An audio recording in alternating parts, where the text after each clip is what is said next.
Hi everyone, I am Dr. Ravindra Babu, MD General Physician, practicing at Visakhapatnam, Andhra Pradesh. Today, I want to discuss a few points and recent advances in hypertension.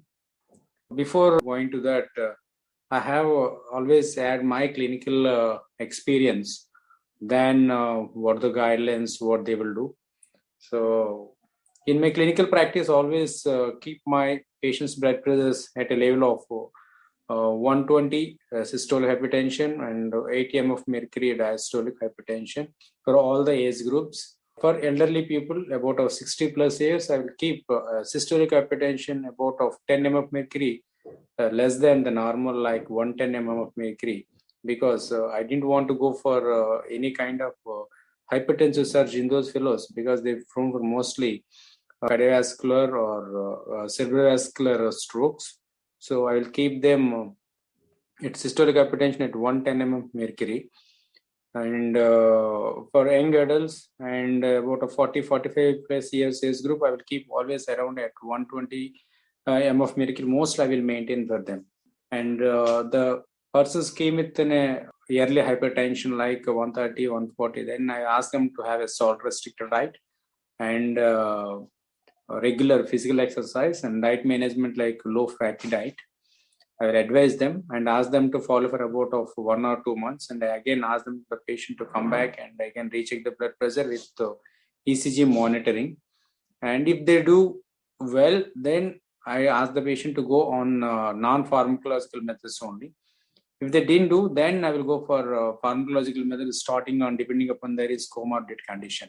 Like I will take comorbid conditions like diabetes, thyroid, family history, obesity, renal diseases, and any kind of liver cell failures, any protein losing enteropathies. Like that kind of history I will take into consideration before starting the antihypertensive drugs. And in my advances, I will particularly take care about the elderly people, because for most of the comorbid associated with them, like a bronchial asthma or coronary artery disease or a cerebrovascular disease or a renal shutdown or a liver cell failure cases. At that time, the patient is not acceptable to take more number of drugs, but we can't go on a combination of drugs. So in that patients, I will go for single drugs at a maximum dose, and I do continue for the few months and ask the patient to hang how he is compliant with that. If he is compliant, then I do continue the same. The patient not accepts, then I will go for a combination of drugs. And recent advances, what I have read in these articles, scholarly articles and all these things, a few antihypertensive drugs like alpha plus beta blockers, where the heart rate is maintained and the hypertension is not controlled, or hypertension is in control, but heart rate is still high. At that time, so few antihypertensive drugs like ibuprofen has started as one of the advances. And a few studies also, there's some carcinogenic potentiality for valsartan sodium have came up with other drugs also including that. That is also one of the recent advances. And another metoprolol used in COVID patients because of this, but I don't know how far this metoprolol used in this can be used in the COVID fibrotic lung patients, because almost it is in a beta 2 agonist. Again, beta 1 beta agonist. So I don't know, we don't know how far it is useful in this. This is one of the recent advances. And another recent advance, I came to know that the vasodilators are coming with beta blockers. So how these beta blockers like propanolol combining with hydralazine, and that is also another recent advance. Have to be studied still more.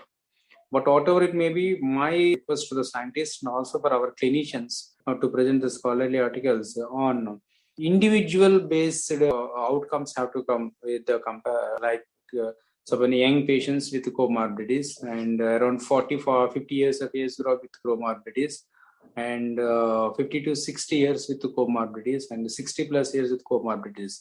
Like that kind of classification have to come, and in that group, what are the drugs to be used? Because a few drugs should not be in the elderly people, few drugs should be started in the young patients. So like that age group antihypertensive classification have to come instead of disease-oriented antihypertensive classification. It's my opinion. That is, I think the future antihypertensives, depending upon the age group and with their comorbidities, I think it is a better, maybe an advancement in our hypertensives if anyone works in that type of subject. And thank you very much for patiently hearing. Thank you.